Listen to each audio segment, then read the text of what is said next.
Assalamualaikum warahmatullahi wabarakatuh. Halo guys, perkenalkan kami dari kelompok 4B mata kuliah Biologi Dasar. Saya Diva Yulindri dengan NIM Q1A1240073. Saya Rifki Kamil dengan NIM Q1A1240063. Saya Venisi Angel dengan NIM Q1A12470. Jadi hari ini kami akan menjelaskan apa itu yang dimaksud dengan sel.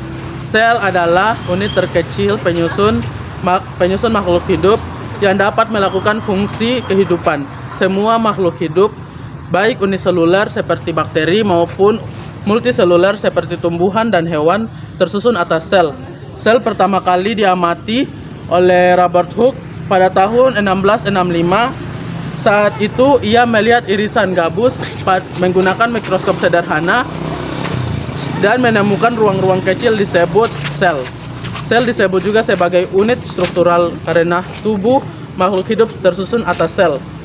Sel juga disebut sebagai unit fungsional karena semua proses kehidupan berlangsung di dalam sel. Selain itu, sel juga disebut sebagai unit hereditas karena membawa informasi genetik yang diwarisi ke keturunannya. Struktur dasar sel terdiri dari 3 bagian. Yang pertama itu membran sel.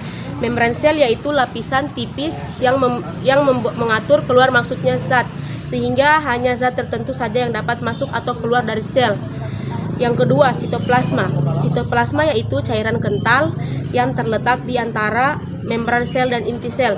Di dalam sitoplasma terdapat berbagai organel seperti mitokondria untuk menghasilkan energi, ribosom untuk sintetis protein, badan Golgi yang memproses dan mengemas protein, retikulum, endoplasma, litosom dan lainnya. Yang ketiga yaitu inti sel atau nukleus.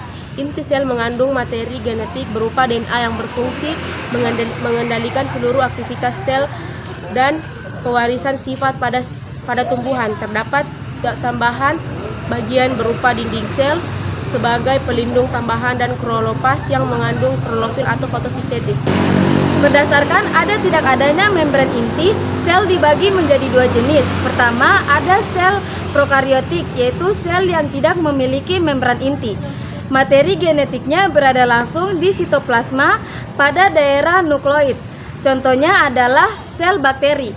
Kedua, ada sel eukariotik, yaitu sel yang memiliki membran inti yang membungkus materi genetik.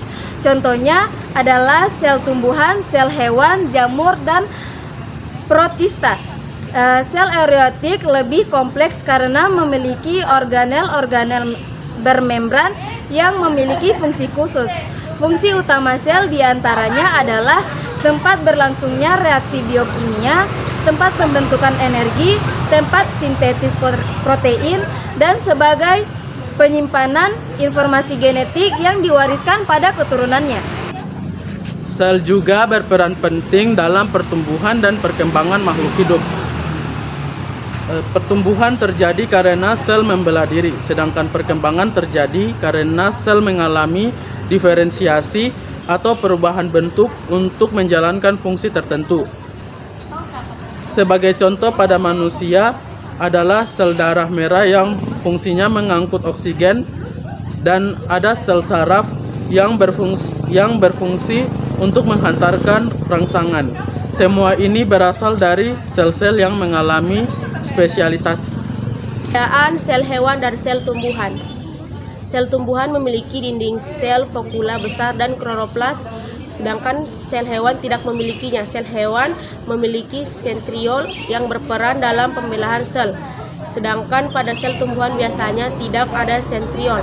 Semua perbedaan ini membuat sel tumbuhan mampu melakukan fotosintesis, sedangkan sel hewan tidak.